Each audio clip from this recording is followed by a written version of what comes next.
Ya, nanti kita akan baca sama-sama di Markus pasal yang kelima, ayatnya yang ke-25 sampai yang ke-34. Nah, oleh karena itu saya mau kasih judul khotbah saya hari ini No Way Out. Ya, atau simpelnya kalau satu kata buntu. Ya, buntu, nggak ada jalan keluar sudah, bahasa Surabaya jedok ya situ sudah. Nggak ada jalan keluar. Ya. Nah, saya bisa jumpai baik kisahnya si perempuan yang sakit pendarahan ini, juga si Yairus kepala rumah ibadat ini. Ya, ketika di perikop ini diceritakan, saya cuma temukan dua. Ya, saya cuma temukan dua kesamaan sih. Yang pertama yang seperti saya sebutkan tadi, dua orang ini sudah mengalami sesuatu yang secara manusia ya, sudah aku nggak bisa apa-apa, nggak ada jalan keluar, nggak ada solusi, no way out, benar-benar buntu. Ya, yang kedua yang saya lihat, mereka ini punya pengharapan, mereka ini berharap sungguh-sungguh mempercayai Yesus. Ya, ketika saya persiapkan ini saya baca sebelum-sebelumnya ya, sebelum Markus 5, Markus 4, Markus 3. Saya lihat banyak Tuhan Yesus itu pekerjaannya, pelayanannya, dia itu cuman berkutat di sekitar Danau Galilea. Ya, jadi ini Tuhan Yesus, dia ini habis dari seberang danau yang sebelah sini, dia nyebrang ke seberang danau sebelah sana. Kemudian kembali lagi nyebrang ke sini. Nah, ketika dia kembali menyeberang, di situ sudah ditungguin. Ya, kalau nanti baca bukan yang di ayat 24, yang di atasnya itu, ya si Yairus ini dia lagi nunggu di tepi danau karena tahu bakalan Tuhan Yesus itu bakal akan nanti balik ke situ.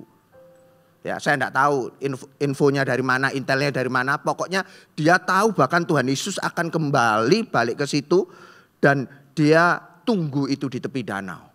Ya, dan dia sudah melihat ketika Tuhan Yesus bukan bolak-balik ya, juga bukan mengitari danau, tapi pelayanannya sepanjang di danau itu. Ya, Tuhan Yesus sudah banyak buat mujizat. Ya, entah kalau Bapak Ibu baca di kitab Markus, Lukas, Matius, di situ Tuhan Yesus menyembuhkan seorang hamba dari perwira di Kapernaum. Ya, yang perwiranya itu cuma ngomong, nggak usah datang, cukup engkau ngomong aja Tuhan, sepatah kata aja, ngomong aja, nggak usah engkau datang, nggak layak engkau datang ke tempat, ngomong aja, maka hambaku akan sembuh. Ya, ada peristiwa itu. Kemudian ada peristiwa juga bagaimana Tuhan Yesus menyembuhkan ibu mertua Petrus. Ya, kemudian ada peristiwa juga orang kusta disembuhkan oleh Tuhan Yesus.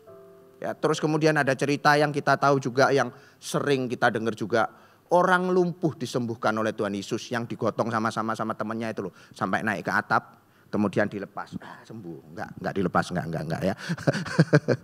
Biar Bapak Ibu enggak ngantuk.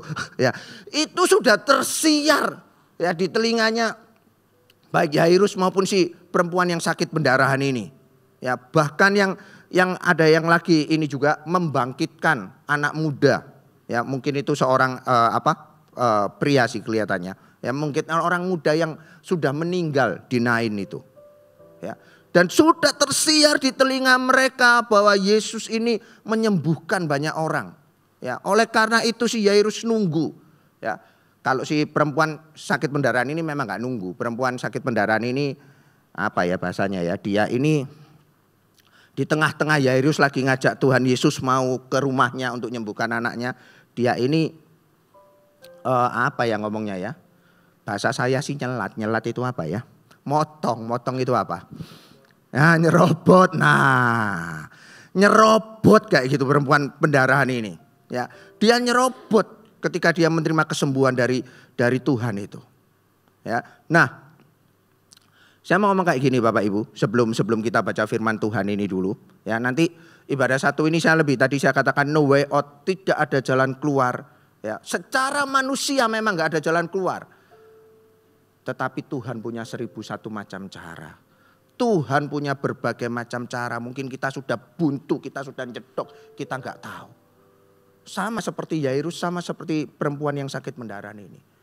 Tapi bersama Tuhan, segala sesuatu nggak ada yang buntu. Amin. Nggak ada yang mustahil bagi dia. Ya. Coba dibuka dulu Markus pasal 5 ayat 25 sampai yang ke-34.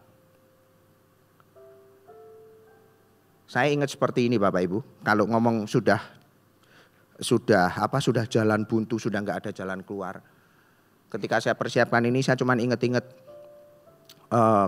ketika bagaimana kalau dulu ketika masih melayani, sekarang ya masih melayani sih Bapak Ibu, tapi ketika kita mau outreach, pelayanan ke rumah sakit, mendoakan orang-orang sakit, ya. Biasanya ketika kalau saya ngumpulkan para leader atau para member CG gitu ya, untuk kita ayo kita doa ya, kita menginjil. Buat saya simpelnya seperti ini Bapak Ibu, ketika kita bergerak sama-sama untuk menginjil, biasanya kan bingung ya, nginjil itu ya apa sih caranya? Apalah langsung ketika ketemu orang langsung ngomong, Tuhan Yesus itu Tuhan dan Juru Selamat loh, kamu bertobat toh. Saya percaya kalau suruh ngomong seperti itu langsung, saya percaya Bapak Ibu pasti susah. Benar ya?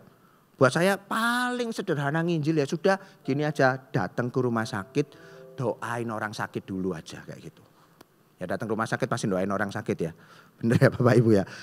Paling simpel, cuman untuk apa sih? Untuk berani ngomong, untuk menceritakan kebaikan Tuhan. Jemaat-jemaat CG maupun nggak usah ngomong jemaatnya ya, kadang CGL atau coachnya aja kadang belum tentu berani loh Bapak Ibu. Ya, ketika kita melakukan itu biasanya ya kita perlengkapi yang nggak training besar-besaran gitu enggak ya, biasanya per coach atau per CGL saya ngomong cuman simple. Ketika datang ke rumah sakit ya perkenalkan dulu ya, pasti cari masuk kamar ya Bapak Ibu ya, bukan untuk ngamar loh Bapak Ibu ya, untuk mendoakan. Ya, cari kamar dulu, ketok-ketok, setelah ketemu dengan pasien yang terbaring, yang ngomong, "Shalom, nama saya ini, saya dari Gereja Mawar Sharon. Saya datang ke sini, saya rindu berdoa buat," kalau Bapak ya, saya rindu berdoa buat Bapak. "Namanya siapa, Pak?" Habis ngomong panjang lebar, "Sakitnya apa, Pak? Boleh enggak saya berdoa buat Bapak?" Ya, kita ngomong, kita ajarin seperti itu JGL coach membernya, ya. Dan saya juga ngomong kalau datang ke rumah sakit, ya karena biasanya ini kan latihan. Ya saya ngomong jangan rame-rame. Maksudnya rame-rame itu bukan teriak-teriak Bapak Ibu, itu pasti tidak boleh. Maksud saya karena takut sendirian orang 10 ya, yang sakit ya pasti takut nanti. Digeruduk orang 10 ya pasti takut. Ya, saya cuma ngomong ya paling maksimal 3 orang. Ya, kalau enggak ya 2. Jagain apa sih kalau satunya nggak bisa ngomong, satunya bisa nimpali mau ngomong apa. Ya kan? Karena kalau nervous, kalau ndredeg itu tiba-tiba sudah dibangun di sini banyak panjang lebar hilang Bapak Ibu. Ya. Nah, saya ajarin seperti itu. Kemudian ya saya kalau mau cerita ya ada yang lucu sih, tapi saya nggak cerita itunya sih. Poin saya cuma seperti ini Bapak Ibu. Ketika mereka datang ke rumah sakit, sebelum datang ke rumah sakit, waktu kita ajarin itu, kita training, pertanyaannya biasanya cuma satu. Ya, kalau misalnya itu bukan anak Tuhan, bukan orang Kristen gimana? Saya tahu, tanyanya seperti itu apa? Kenapa? Takut. Betul nggak Bapak Ibu? Pernah merasakan di sini? Kalau nggak pernah, tolong Bapak Gembala dibuat minggu depan ini gitu. Diutus ke rumah sakit gitu. Takut pasti tanya, lu kalau enggak mau, puji Tuhan enggak mau. Datang lagi puji Tuhan enggak mau, datang lagi puji Tuhan enggak mau. Pulang aku kok enggak ada yang mau.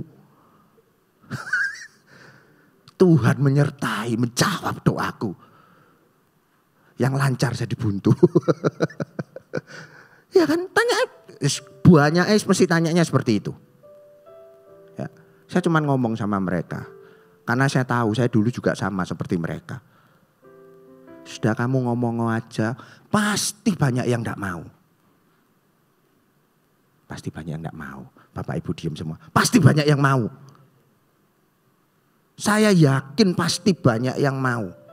Memang ada yang enggak mau. Saya tahu biasanya yang enggak mau itu siapa. Cuman satu biasanya. Ya tahu sendiri lah, saya enggak usah ngomong di sini, enggak enak gitu. Ya maksudnya ya itu aja itu loh.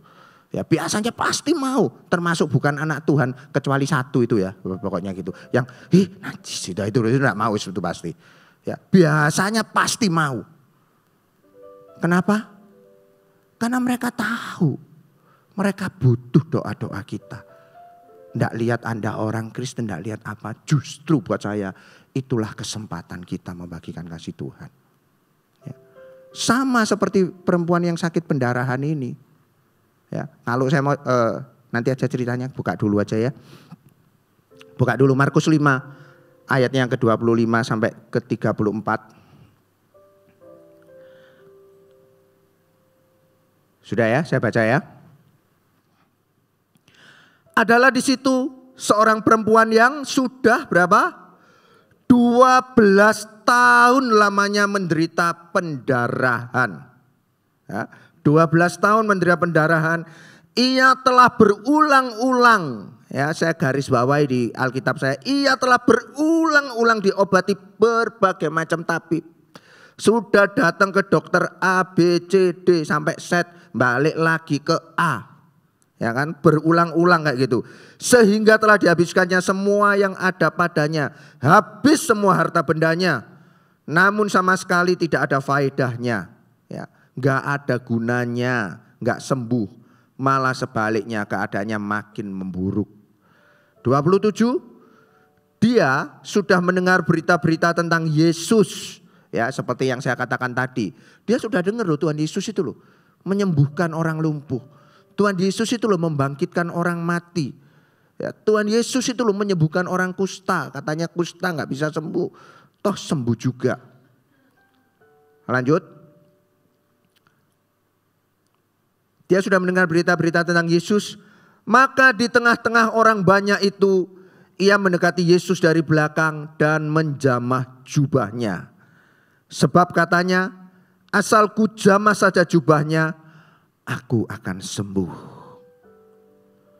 Seketika itu juga berhentilah pendarahannya dan ia merasa bahwa badannya sudah sembuh dari penyakitnya. Ya. Saya ketika baca ini juga cukup buat saya gini ya, kok bisa ya perempuan ini kok bisa mikir gini ya, asal ku jamah saja jubahnya aku sembuh. Apakah ada informasi kalau nyentuh jubahnya Tuhan Yesus jadi sembuh? Gak ada kan? Ya, saya pikir luar biasa sekali perempuan ini ya. Bahkan itu kan setelah disentuh jubahnya ia sembuh dari penyakitnya. Lanjut dulu saya baca Alkitab ayat 30. Pada ketika itu juga Yesus mengetahui bahwa ada tenaga yang keluar dari dirinya. Lalu ia berpaling di tengah orang banyak dan bertanya, siapa yang menjamah jubahku? Murid-muridnya menjawab, engkau melihat bagaimana orang-orang ini berdesak-desakan dekatmu dan engkau bertanya, siapa yang menjamah aku? Wajar ya murid-muridnya tanya kayak gitu kan? Di mana Tuhan Yesus ada, di situ selalu banyak orang bergerombol, berkerumun. Ya, dan wajar kalau misalnya kesenggol ya nggak sengaja lah kayak gitu. Lalu ia memandang sekelilingnya untuk melihat siapa yang melakukan hal itu. Perempuan itu yang menjadi takut dan gemetar ketika mengetahui apa yang telah terjadi atas dirinya.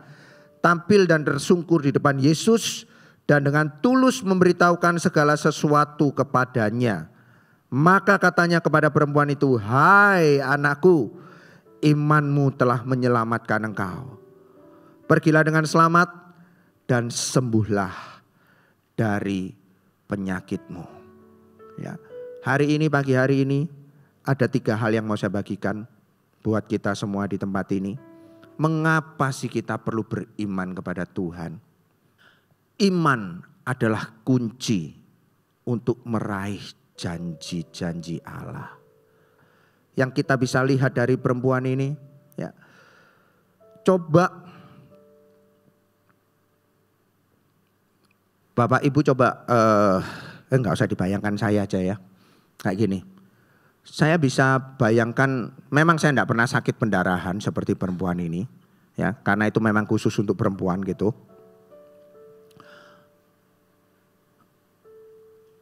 Betapa menyiksanya. Ya, enggak usah ngomong 12 tahun. Ya, bagi kaum Hawa, bagi ibu-ibu yang di tempat ini, setiap bulan itu kan kadang mengalami hal yang, ngerti ya yang saya maksud ya? Sakit enggak? Sakit. Ya. Kadang perasaan emosi itu tercampur aduk, bisa marah-marah. Betul enggak? Ya. Yang bapak-bapak jangan jawab betul. Oh ya, tapi ya boleh sih, karena ngefek juga kadang ikut dimarahin gitu, kadang bapak-bapak gitu kan. Bener ya, ketawa-ketawa. Bener ya, karena saya juga pernah merasakan kayak gitu kadang. Kamu ini ngapain sih kok ngamuk-ngamuk, kadang kan gitu kan.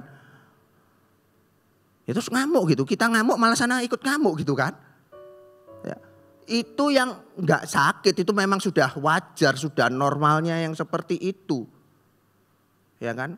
Apalagi perempuan yang 12 tahun. 12 tahun dia sakit pendarahan. Ya saya enggak tahu gimana rasanya sakitnya. Bukan cuma sakit Bapak Ibu, yang bisa saya lihat juga kayak gini. Di zaman waktu itu, ya orang yang seperti itu di bangsa Yahudi, di bangsa Israel itu dikatakan najis. Kalau najis itu enggak boleh kumpul-kumpul sama orang, enggak boleh kena orang lain. Ya. Saya bisa bayangkan ketika dia ini datang, ya tahu tadi saya ngomong kan kalau di situ ada Tuhan Yesus pasti banyak orang. Apakah orang enggak kenal dengan dia? Yang 12 tahun pendarahan ini, perempuan ini pasti kenal. Pasti tahu. Ya. Mungkin karena tahu semua minggir, najis. Mungkin dia zamannya mungkin lebih muda mungkin. Ya saya enggak tahu, tapi enggak kan. Di situ kan ngomong, wah kesenggol kok, maksudnya kan enggak tahu itu gerombolan banyak.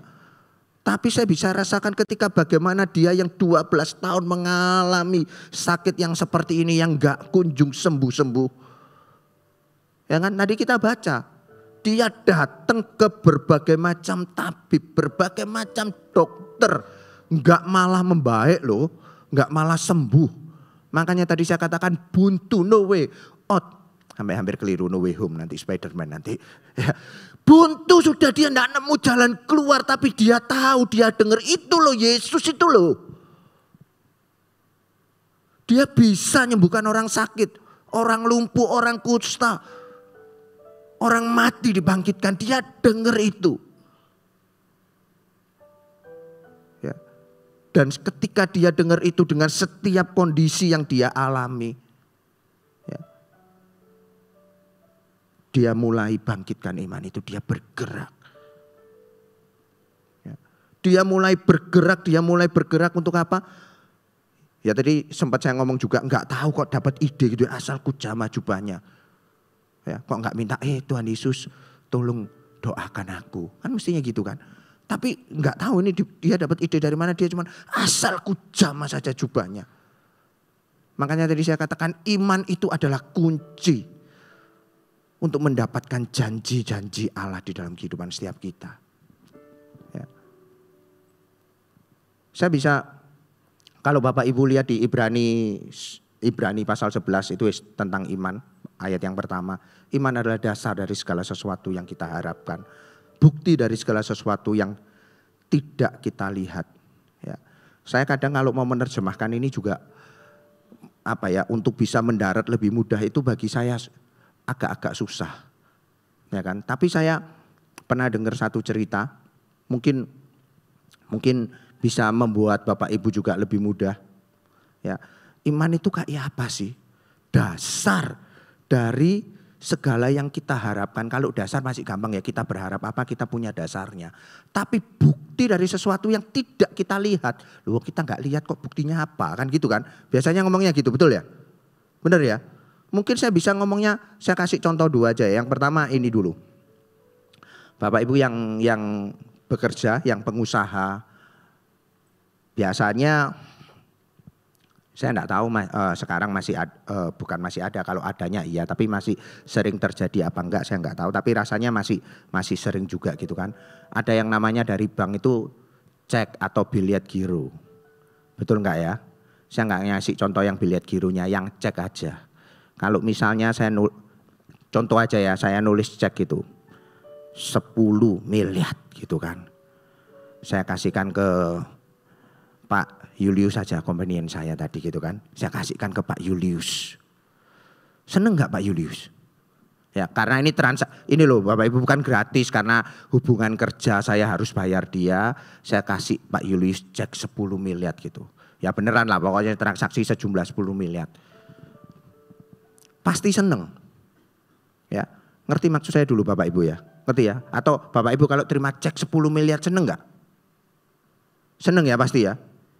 Tapi sudah 100% nggak itu senengnya? Hah? Belum. Kenapa kok belum? Belum cair. Kalau ngomong cair ini saya seneng juga. Gembala Anda juga seneng itu cair gitu.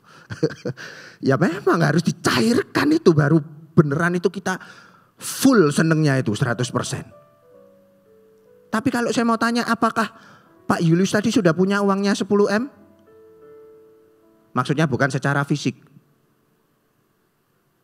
Kalau ngomong terimanya belum. Tapi dia sudah tahu dia bakalan dia punya 10 M. Betul enggak? Benar ya? Buat saya sama, iman itu seperti itu, kita ini percaya sama Tuhan. Sama seperti perempuan yang sakit mendarah, aku pasti asalku jamah jubahnya aku sembuh. Kan belum jamah kan? Dia percaya kan? Dia sudah punya dasarnya seperti itu. Dan ketika dia mulai sama tadi Jack itu kalau sudah mulai dicairkan dan beneran uangnya ada cair, seperti itu jugalah iman dan Tuhan.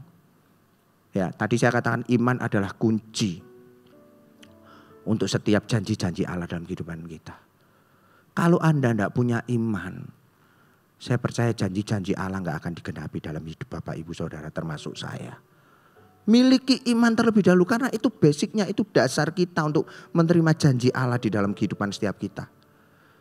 Atau sama, saya kasih contoh lagi. Kalau misalnya saya beli TV, ya, beli televisi di toko elektronik gitu, saya beli TV. Kan biasanya yang sering saya lihat juga ya jangan TV lah ya, kekecilan bisa langsung dibawa pulang. Beli apa? Kulkas yang besar kayak gitulah wis. Ya. Ketika habis bayar, habis transaksi, saya biasanya dikasih nota kan, atau saya anggap nota atau kwitansi lah kayak gitu. Apakah saya sudah punya kulkasnya itu sampai di rumah? Belum kan? Ya, biasanya ya bisa nanti kita kirim Pak, atur tanggalnya, bisanya jam berapa gini-gini. Sama seperti itu juga. Sebetulnya ketika saya pegang kwitansi, pegang notanya itu, saya tahu, oh aku pasti sudah punya ini kulkas. Tapi kenyataannya kulkasnya belum sampai di rumah. Ya. Sama seperti itulah iman kita itu adalah kunci untuk membuka janji-janji Tuhan dalam kehidupan setiap kita. Kita sudah punya itu, tapi kita tinggal menerimanya. Oleh karena itu, ya, ada juga bisa ditampilkan. Waktu saya kok cepet ya habisnya ya. Yakobus pasal 1 ayat 6 dan 7. Hendaklah ia memintanya dalam iman dan sama sekali jangan bimbang. Ya. Lihat apa yang sudah Tuhan janjikan. Ya. Minta di dalam iman dan jangan sekali bimbang. Sebab orang yang bimbang sama dengan gelombang laut yang diombang-ambingkan kian kemari oleh angin. Ya. Percayalah sama seperti perempuan ini tadi yang sakit pendarahan ayat 27. Ya, ketika dia mendengar berita tentang Yesus dia yakin sampai makanya dia ngomong asal ku jamah jubahnya. Ya. Karena orang yang bimbang, orang yang ragu-ragu, ya, jangan mereka akan mengira bahwa ia akan menerima sesuatu dari Tuhan. Kalau engkau benar-benar yakin, engkau benar-benar percaya, ya, engkau akan menerimanya dari Tuhan. Ya. Iman bukan cuman kunci tetapi syarat mutlak untuk kita dapat meraih janji-janji Tuhan. Ya. Jadi bukan cuman kunci untuk janji-janji Allah, tapi itu harus syarat mutlak bagi setiap kita orang percaya. Kalau Anda tidak punya iman, maka Anda tidak akan pernah menikmati. Anda tidak akan pernah menerima janji-janji Allah di dalam kehidupan Anda. Milikilah iman dan jangan engkau ragu. Sama seperti perempuan yang sakit pendarahan ini, dia yakin asal ku jamah saja jubahnya aku sembuh. Amin. Ayo jadi anak Tuhan Bapak Ibu. Yang benar-benar kita percaya Memang secara manusia, aduh gak ada jalan keluar. Gak bisa ini. Ke sini sudah buntu, ke kiri buntu, ke kanan buntu, depan buntu. Ya kan, belakang buntu. Tapi engkau tahu, masih ada Tuhan. Dia yang punya segalanya, dia sanggup. Engkau mungkin nggak bisa pikirkan, kok bisa ya? Biasanya ya, saya sudah mengalami ini berkali-kali dalam hidup saya. Ya, kadang saya ketika sudah benar-benar mengalami kebuntuan, kemudian berserah sama Tuhan, Tuhan kasih jalan keluarnya. Setelah itu biasanya ngomong, alah cuman kayak gini. Nggak tahu saya Bapak Ibu pernah ngalami apa enggak. Oh sesimpel ini toh. Pernah ngalami Bapak Ibu? Padahal kalau sebelumnya kita mikir, waduh mati aku. Gak ada jalan keluar. Tapi justru ketika kita iman, kita percaya kepada Tuhan. Itu syarat mutlak kita untuk menerima janji Tuhan dalam hidup kita. Amin. Yang kedua, mengapa sih kita perlu beriman? Iman akan memantapkan langkah-langkah kita. Ya, saya baca dulu ya 26. Ia telah berulang-ulang diobati oleh berbagai tabib sehingga telah dihabiskannya semua yang ada padanya. Ya, namun sama sekali tidak ada faedahnya, malah sebaliknya keadaannya makin memburuk. Yang seperti saya katakan tadi 12 tahun loh. Ya, dia tidak kunjung sembuh, semua harta bendanya habis. Diobati oleh berbagai macam dokter. Enggak malah sembuh. Kok bisa perempuan ini masih tetap yang tadi loh, perkataan yang keluar tadi itu loh. Asal ku jamah jubahnya. Ya, ketika dia tahu sudah ada imannya, dia memantapkan langkahnya. Pokoknya asal ku jamah. Ya. Bagi saya kayak gini Bapak Ibu. Tantangan yang ada, entah itu di depan kita. Ya, tantangan yang ada di depan kita sangat tidak mungkin dapat kita selesaikan. Sama seperti perempuan ini. Saya nggak tahu kenapa kalau kita baca ini kan kelihatannya memang dia ini beriman nggak ada kayak perasaan gini loh. Wes gak mungkin Nisa lah. Aku juga sudah 12 tahun loh nggak kunjung membaik loh. Maksudnya kok nggak malah negatif thinking kayak gitu loh. Tapi kok malah dia punya iman. Ya. Maksud saya sama kayak gini Bapak Ibu. Ketika tantangan di depan kita sangat tidak mungkin ya dapat kita selesaikan, ya sudah sebenarnya buntu. Ya. Atau mungkin tiba-tiba tantangan itu hadir di saat-saat yang kita tidak duga. Tetapi kalau kita punya iman, kita percaya kepada Tuhan, maka kita akan mantap melangkahkan apa yang kita percayai. Ketika kita bersama dengan Tuhan, sama seperti perempuan pendara ini, dia mantap. Asalku jamah, aku tidak peduli.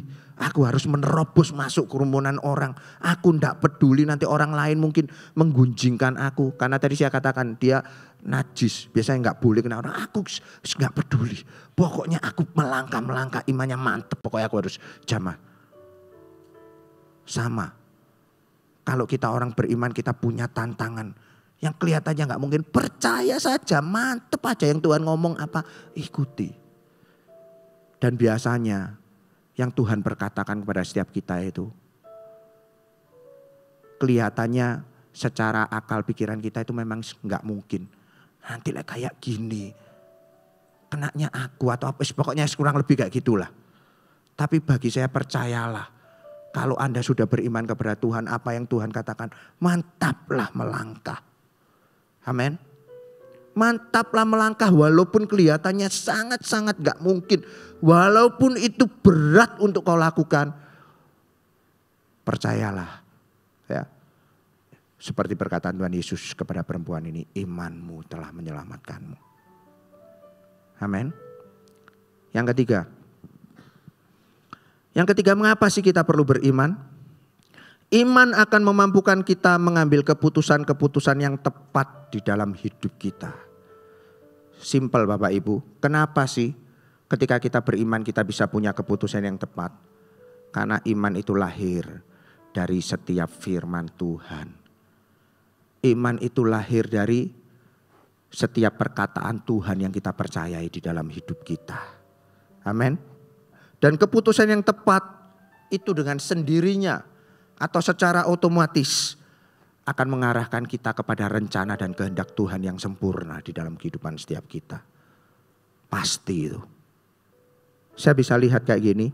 Kalau saya boleh cerita, poin saya yang kedua dan ketiga ini tadi, yang iman itu akan memantapkan langkah kita. Kemudian iman itu akan membuat kita mengambil keputusan yang tepat.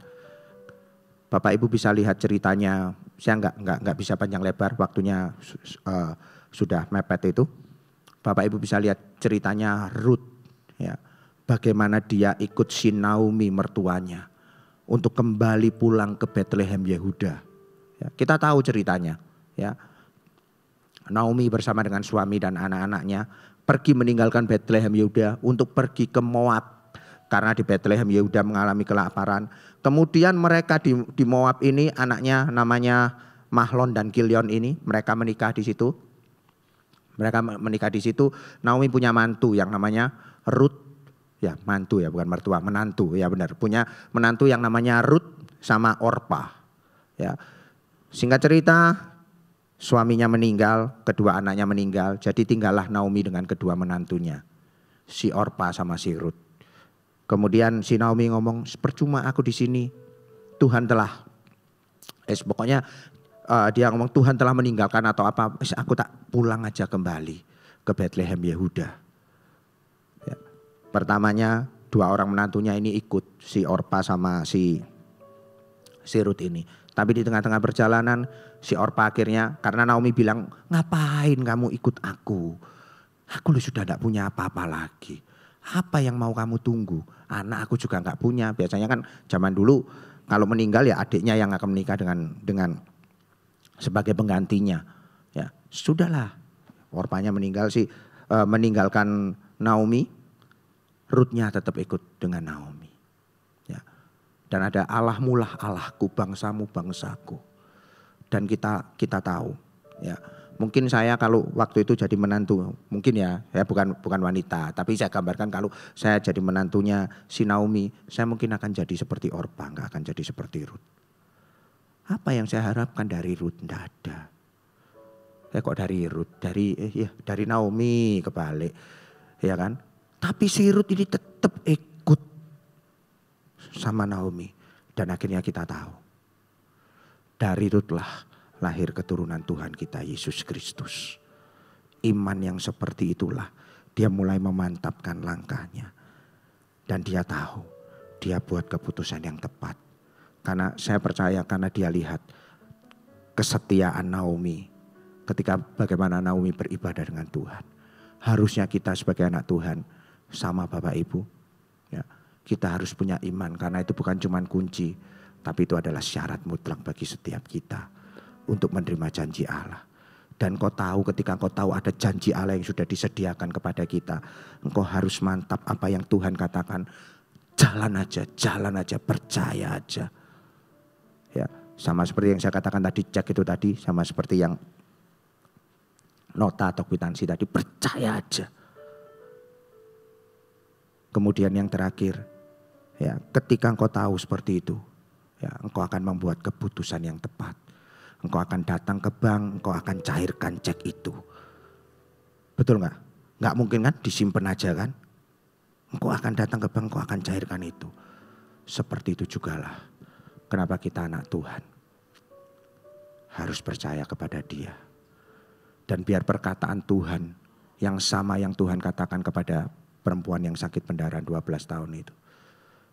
Imanmu telah menyelamatkan engkau. Seperti itu jugalah iman kita. Biar Tuhan sendiri yang berkata kepada kita, imanmu yang menyelamatkan engkau. Dari setiap kebuntuan yang Bapak Ibu alami, persoalan, entah rumah tangga, pekerjaan dan lain sebagainya. Biar Tuhan Yesus sendiri yang ngomong kepada kita, imanmu yang menyelamatkanmu. Amin.